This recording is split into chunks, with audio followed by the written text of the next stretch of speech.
Signature story में आज भारत और अमेरिका के मजबूत होते रिश्तों की बात करनी है। आप जानते हैं, अब से थोड़ी देर पहले दिल्ली में दुनिया की सबसे हाई प्रोफाइल मीटिंग चली बाइडेन और पीएम मोदी के बीच। भविष्य की चुनौतियों को ध्यान में रखते हुए दोनों देशों ने ये दशा और दिशा तय करने की तरफ कैसे आगे कदम बढ़ाना है। व्हाइट हाउस और विदेश मंत्रालय की तरफ से मीटिंग के क्या पॉइंट दिए गए, क्या मसौदा है, क्या तैयारी करनी है, बातचीत का फोकस क्या रहेगा, डिफेंस सेक्टर में सहयोग बढ़ाने के साथ साथ ट्रेड को प्रमोट करने के लिए क्या प्लानिंग होनी चाहिए। दोनों देशों का व्यापार अगर बढ़ा भी है, मगर क्या उस व्यापार को और ज्यादा चार चांद लगाए जा सकते हैं?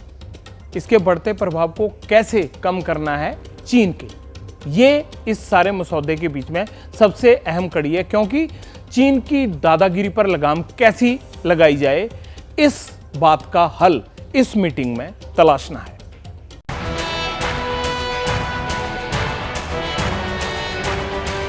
G20 समिट के शो स्टॉपर प्रेसिडेंट बाइडेन जैसे ही दिल्ली पहुंचे, तभी से डिप्लोमेटिक सर्कल्स में ये चर्चा तेज हो गई कि अब चीन को लेकर इंडिया और अमेरिका का स्टैंड कैसा रहने वाला है। क्या चीन को आइसोलेट करने के लिए अमेरिका इंडिया को हर तरीके से सपोर्ट करेगा?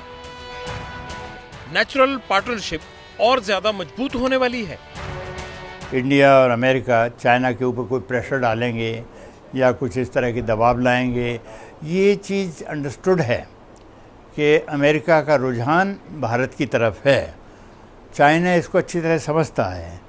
दोनों देश की अंडरस्टैंडिंग है। कहाँ तक है, कहाँ तक कौन पहुँचेगा, ये एक ऐसी चीज़ है उनकी प्राइवेट डोमेन की है। बाइडेन और मोदी के बीच बायलैटरल टॉक्स का फोकस क्रिस्टल क्लियर है। जेट डील हो या फिर सिविल न्यूक्लियर टेक्नोलॉजी पर सहयोग बढ़ाना, रूस यूक्रेन वॉर पर चर्चा, तो फ्री और ओपन इंडो पैसिफिक रीजन की वकालत। एक बात साफ है, किसी भी तरह चीन के वर्चस्व को चुनौती देना, मगर सवाल है चीन को काउंटर करना इतना आसान है भी या नहीं। China is proposing a particular view, a particular vision of the planet. And the challenge for us is, can we provide an alternative vision where we do production under democratic conditions with political and economic freedom. इसी alternate vision की तलाश दुनिया की सबसे पुरानी और दुनिया की सबसे बड़ी लोकतांत्रिक शक्तियों के लीडर कर रहे हैं, आगे भी करेंगे। हालांकि कुछ एक्सपर्ट्स को लगता है कि चीन के राष्ट्रपति शी जिनपिंग के समिट में न आने से फायदा हिंदुस्तान को होगा। G20 में भारत अपनी बात और ज्यादा मजबूती से रखेगा। चीन हर बात पर रूस का साथ देता है, लेकिन जिनपिंग की गैर मौजूदगी में चीन का वेटेज कम रहेगा। जलवायु परिवर्तन जैसे मुद्दे पर चीन बार बार अड़ंगा लगाता है, लेकिन इस बार सहमति बन सकती है। भारत यही चाहता है कि चीन की गैर मौजूदगी में ग्लोबल साउथ का लीडर बनकर उभरे। जो मुल्क चीन का रुख कर रहे हैं, वो चाइना के ट्रैप में हैं। उन्हें बाहर निकालने का रास्ता तलाशा जाए। तीसरी बात, जो ज्वाइंट डिक्लेरेशन G20 के फॉरेन मिनिस्टर्स की मीटिंग में लटक गया था, वो इस समिट में आ जाए।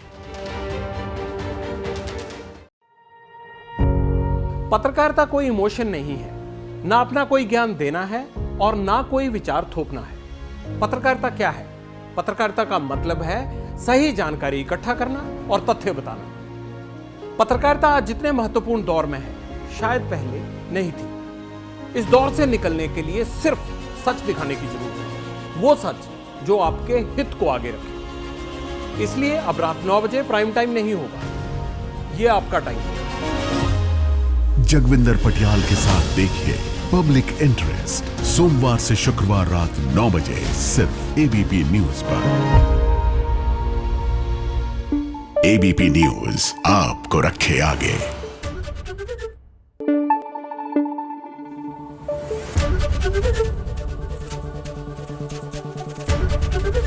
एबीपी न्यूज आपको रखे आगे।